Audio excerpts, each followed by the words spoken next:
Hey, it's Whitney from EcoVeganGal.com and welcome back to another EVG Uncensored. In this video, I'm going to share a really profound experience I had in my yoga class recently.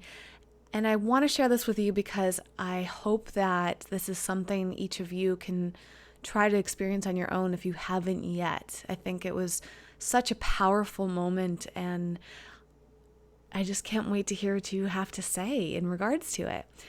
So I built this up a little. Let's jump right into it.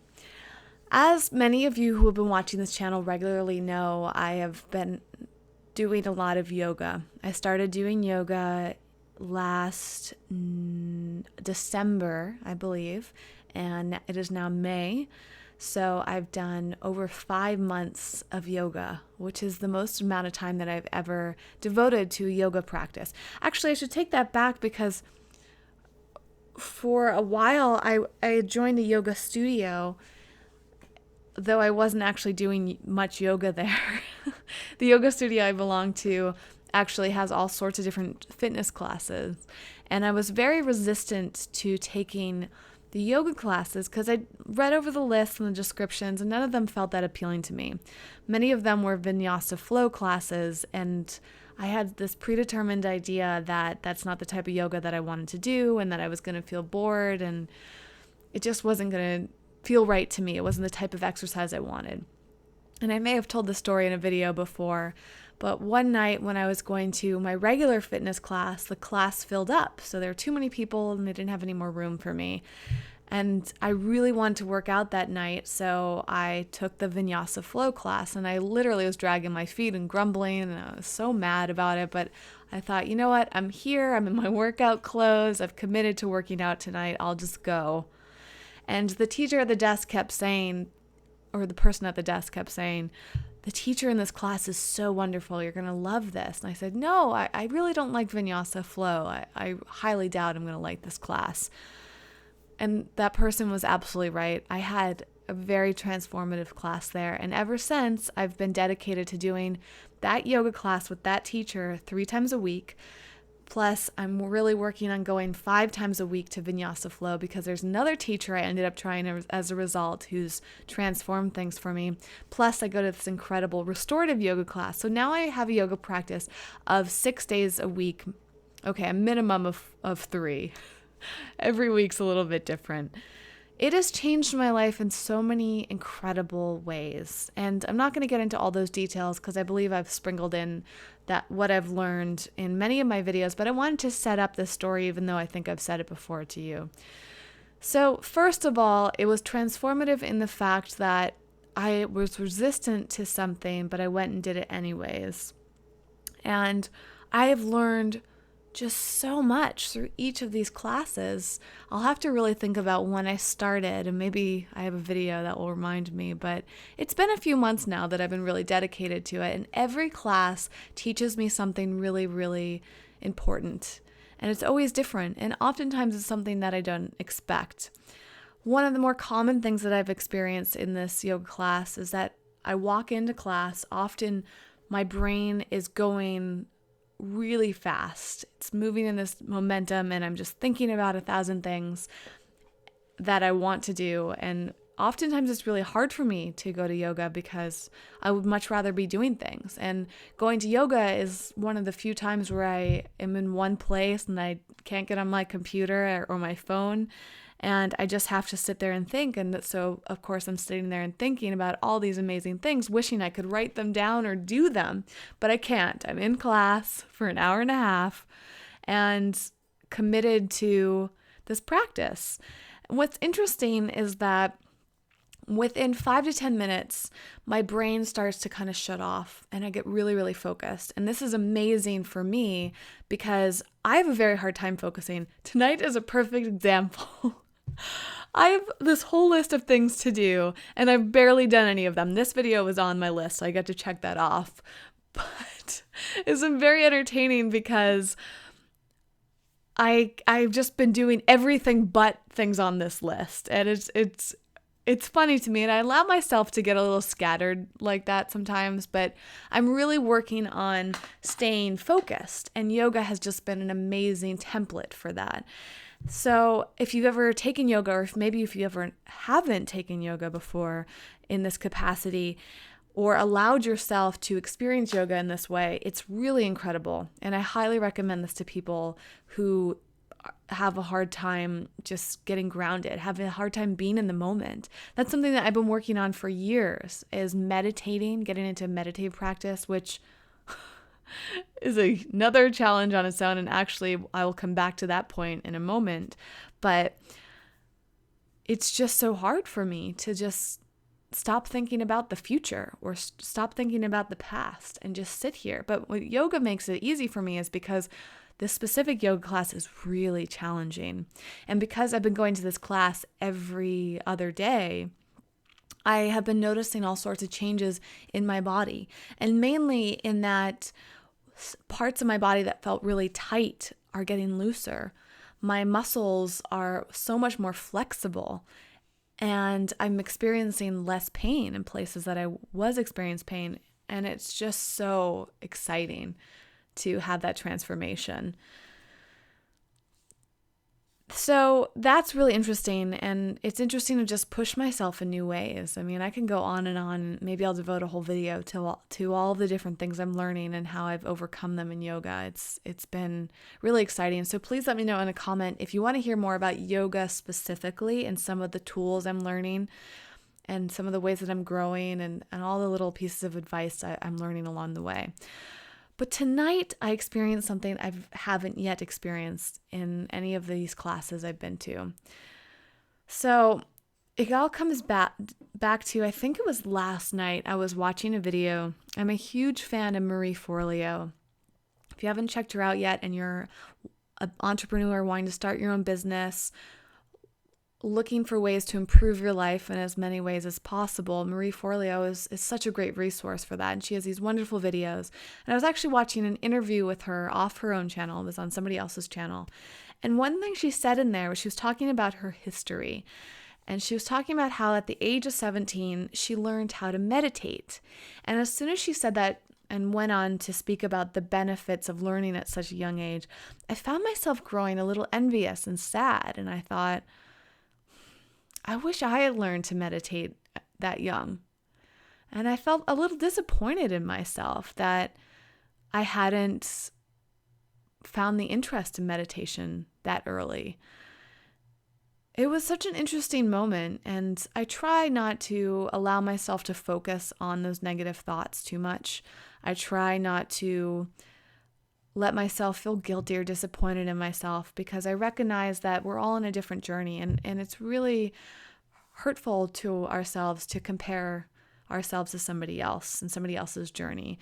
And it's very tempting to do this when you see somebody that you admire, somebody that has success that you want, and you're kind of looking at them as inspiration, as a template. You want to model yourself after them. You're seeking out advice from them in that way. And I definitely find myself many times seeing somebody maybe on social media and saying, wow, they have so many more followers than I do, or wow, their YouTube videos look so much better than mine, or this or that. And it's really bad. So I'm actively working on this. But coming back to that instance with Marie Forleo, something happened that was very unexpected. I had that moment of feeling sad and disappointed with myself and my own journey. And I immediately said, Whitney, that's not necessary. Let that go. Breathe through that thought, but it doesn't matter, right? And I let it go very quickly, and I didn't think much about it afterwards until I was in yoga. At the very end of yoga, we were doing our Shavasanas, which is when you lay on the floor in darkness, and there's often music playing, and you lay there and you kind of take in everything that you've done in class. And it's a chance for your body to finally rest and absorb all of the work that you've done. It's a very important step to yoga, and yoga teachers have told me this is often the most important pose of your entire practice, is Shavasana. It's really amazing. And every time I go into Shavasana, I try to just let go, and I try to do some sort of mini meditation there. Oftentimes it's hard for me because as soon as I stop doing yoga, my brain turns back on and I start thinking again. And it's very challenging for me to focus in. But tonight, I started my intention for focusing on my meditation in this specific class was to focus on the words, the lyrics in this one song we're listening to. And it was really nice because the teacher had said right before the song started that this was one of his favorite songs of all time. So as soon as he said that, that triggered me, and I thought, I want to know why he loves this song so much. So I started listening to the lyrics, and as I was listening to them, it triggered a really important memory for me. And this is the root of this video here. It reminded me of when I was a teenager. I'd had a very strong connection with music, and maybe I have my entire life, but I really started to notice my connection with music as a teenager.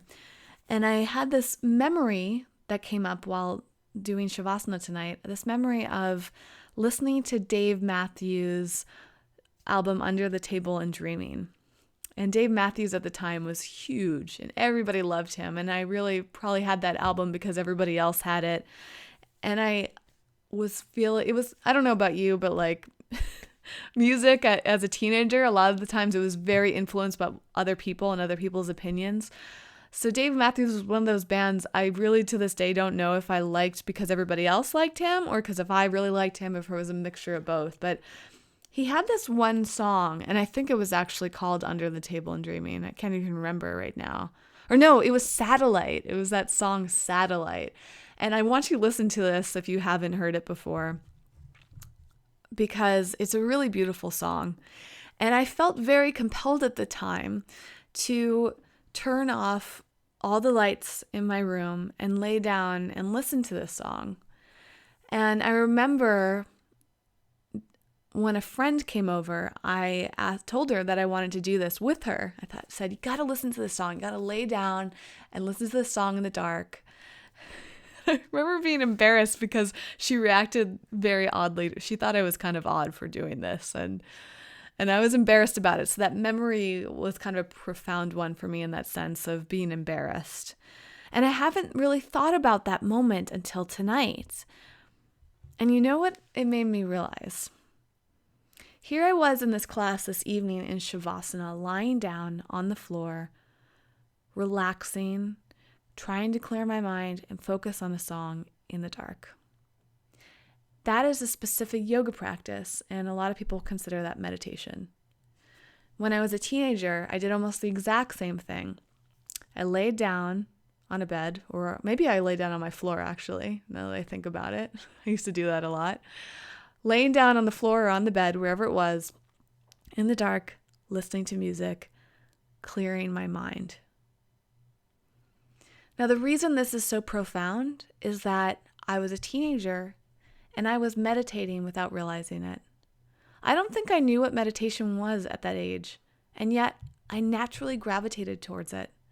I remember it feeling like meditation because I would be able to think all of these incredible things throughout the length of that song. I think it was like 4 or 5 minute long song, and I would just lay there and just let my mind go off. I would have these fantasies, almost dreamlike experiences. And to me, that's what I experience when I'm doing meditation. Meditation to me often feels like a dreamlike state. So if you get where I'm going here, I realized tonight that I did meditate when I was younger. I just didn't know that I was meditating. I didn't call it meditation. I didn't call it anything specifically. And it was so amazing to have that realization. Here I was last night thinking that, or feeling bad because I didn't meditate when I was a teenager. I wasn't advanced enough, was the thought going through my head. And yet 24 hours later, it occurred to me that I really was. And perhaps I was even more advanced, if you want to look at it that way, because I was doing something without being instructed to. Nobody ever said, go lie in the dark and listen to this song and focus your mind in and let everything else go. I just naturally started to do that. And here I was in yoga class tonight with this amazing feeling of, wow. There was no reason for me to feel that about Marie Forleo.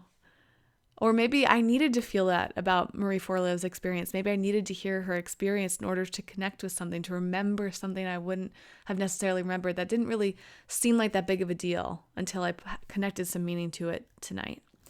And as I was thinking about that specific instance, I started realizing all the times throughout my life that I have done that. I have actually been doing my form of meditation, whether it's been connecting with myself, connecting with nature. I've spent a lot of time in nature by myself as a young child and as a teenager. And these were always really sacred moments to me. But as I grew up, they kind of lost their significance. As I grew up, other things took priority in my mind. And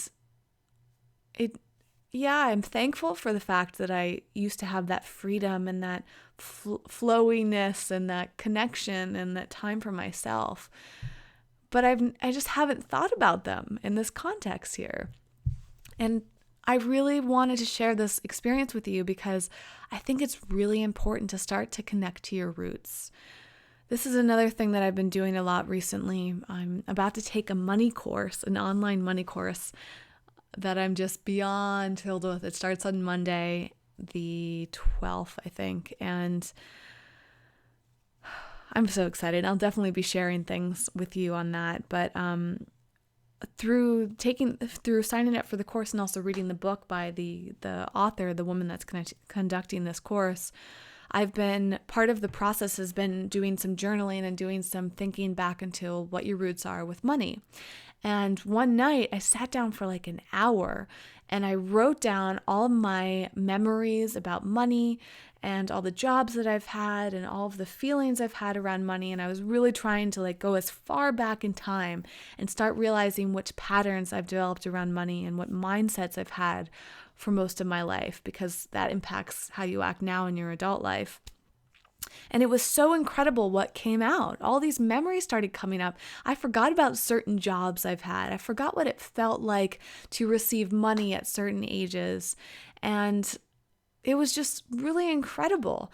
And so now I'm recognizing the power of connecting back to your childhood or your youth at any age, connecting back to the pure moments in your life when you're in that developmental stage and how that's impacted you now, remembering things and giving yourself credit for things that you may have completely forgotten about. That's something that so many of us don't do enough. I think most of the time when we think about the future or the past, it's somehow connected to stress, or maybe it's connected to pleasant memories of the past and things that you want to receive in the future that might be pleasant, but they don't necessarily impact how you're acting today. And I feel like focusing on how the past has shaped you and how that brings you to the present moment and who you are right now is such an incredible thing. And it gives you the opportunity, it gives you kind of like a tool to guide yourself through what you're going through in the present moment. So for me, it's like, I need to give myself more credit is a huge thing that I'm learning. I need to get myself out of these weird mindsets of not being enough. That's something that comes up time and time and time again. It comes up with money. It comes up with career things. I'm sure you've noticed that in some of the ways that I speak in these videos is I have a weakness around feeling like I'm not enough, or I'm not doing a good enough job, or I'm not successful enough, I'm not accepted, all of these things. I'm still working hard. This is something that has many layers on top, and it's taking a lot of work. May even need some therapy or, expert perspective on. But we all kind of have that. And I would encourage all of you to start to think about your own patterns and where they've come from. Yeah, it's really fascinating.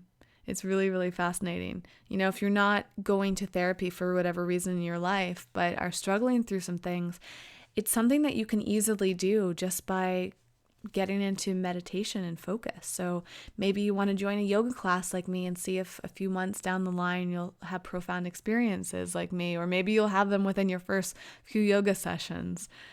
Yoga's been very, very therapeutic for me in that way, but you could experience this through running. A lot of people say they have a lot of breakthrough moments through running. A lot of forms of exercise can bring this out, but I would really encourage you to do some sort of meditation. Sometimes it's just sitting by yourself, listening to music, going on a long drive, like a road trip or something. There's so many different ways that we can start to connect with ourselves and clear our minds and really get down into the root of what's going on and connect with things that we don't allow our minds to connect with on a regular basis. So I'm very interested to hear your response to this video, and I hope that this has resonated with you. Thank you so much for watching. I've been, of course, wanting to do more of these videos, but on my financial path and on my career path, a lot of things are taking my focus and my energy in a different direction. And you can stay up to date with all of that through the main Eco Vegan Gal channel, the social media channels, as well as my newsletter. So all of those are linked down below in the description field. If you want to stay up to date, maybe you just tune into this channel for whatever reason, but I have a feeling most of you are connected to Eco Vegan Gal on other mediums as well. And I love hearing from you on all of the different platforms. It is so amazing when you guys reach out through Twitter, through Facebook messages, Facebook posts, YouTube comments, emails. I love hearing from you, but I don't just want this to be about me ever. This is about us. So yes, I may be speaking and sharing things with you, but ultimately, I want to hear back from you as well. I want this to be a back and forth. And on that note, if it takes me time to get back to you, I apologize. For me, I'm really able to give a lot through videos. Comments are things that I often have struggled to allocate time to. But I do read everything. It's just a matter of responding to them that's challenging sometimes. Thank you so much, as always, for watching. I can't wait to read your comments and post some more of the videos that I promised coming up. I will see you next time.